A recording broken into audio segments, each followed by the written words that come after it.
አሰላሙ አሌይኩም ወራህመቱላሂ ወበረካቱ። ውድ የሀያት ፋሚሊ ዩቱብ ቤተሰቦች እንዴት ናችሁ? ደህና ናችሁ ወይ? አለሁኝ አልሐምዱሊላ። እንግዲህ ዛሬ በነ አብርሃምና በነ ሩታ ቪዲዮ መጣሁኝ። አንጀቴ ብጥብጥ ስላደረገችው ውስጥ አንዳንድ ነገር እንበል ብለን ሀሳብ ለመስጠት መጣን እላችኋለሁ። እስቲ አብረን እንያቸው፣ አብረን ምን እንደሚሉ፣ አብርሃም ምን እንደሚወስን እኒ እወዳታለሁ። ከሷ መለየት አልፈልግም። ስለዚህ ሄርሚ በእግዚአብሔር ለምንሽ ከህይወቴ ውጭልኝ። እኔም ከእሷ ጋር ህይወቴና ላይፌን ልቀጥል ከዚህም በኋላ ማለት ነው። እውነቱን ስነግርሽ ሩታን በምንም አይነት መንገድ እንድትናገሪያትም አልፈልግም። ከዚህ በኋላ እሷና አንቺም በምንም አይነት መንገድ ሰጣ ገባ ውስጥ መግባት የለባችሁ።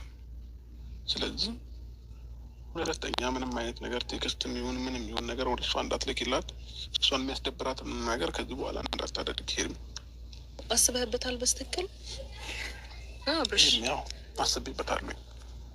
ማታ ዳሬን ተጨነቄበት አስቤበት ነው ይህንን ውሳኔ ላይ የደረስኩት ማለት ነው። እዚህ ጋር በቃ ሁሉም ነገር እንዲያበቃ ፈልጋለሁ።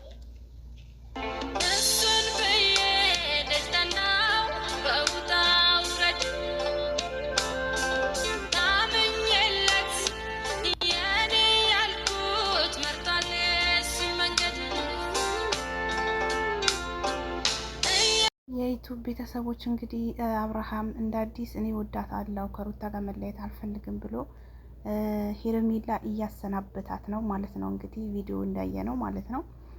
እንደኔ ከምታሰናብታት በጣም ትወድሃለች፣ ለአንተ በጣም ፍቅር አላት። ሩታ ተስማምታችሁ ብትኖሩስ? ከምሬ ነው። እኔ በጣም ሰው እኮ ካለው ምን ችግር አለው? አንተ ትወድሃለች፣ አንተም ትወዳታለህ። ያው ቪዲዮ ላይ እንትን ትላለህ እንጂ በጣም እንደምትወዳት ቦታ እንዳለህም ያስታውቅብሃል ማለት ነው። ስለዚህ ምን ችግር አለው አንድ ላይ ብትኖሩ? በቃ አንተም በቃ ቤት ከሆነ ኑሮህ የማይችል ከሆነ የመዳም ቅመሞች እኛ ያለን ማገዝ ያለብን ነገር ማድረግ ያለብን ነገር ለአብርሃም እንሞታለን፣ ችግር የለውም። ማድረግ ያለብን ነገር እናደርግልሃለን ማለት ነው። ያንተ ወዳጆች እኮ አሉ። ስለዚህ አንተ ምን ችግር አለው? እንደዚህ እየሆነች እንደዚህ እወድሃለሁ ብላ ካንተ ጋር እየሞተች ሩታን ማሳመን አቃተ? እንደኔ ግን ሩታን ብታሳምናት አንድ ቤት ሁለታችሁም ብትኖሩ ምን ችግር አለው? ግን በነገራችን ላይ ያው ክርስቲያን ጓደኞች አሉኝ። እነሱ የሁለት ቤት ማግባት እንደማይቻል በቁርባት ነው በቁርበትን በቤተ ክርስቲያን ምናምን ከተጋቡ የሁለት ቤት እንደማይቻል አውቃለሁ ሲሉ እሰማለሁ ማለት ነው። ግን አንተ ምን ችግር አለው? የሁለት ቤት እስቲ የሚቻል ማይቻል በኮሜንት አስቀምጡልኝ ማለት ነው። በእኛ ግን አይቻልም።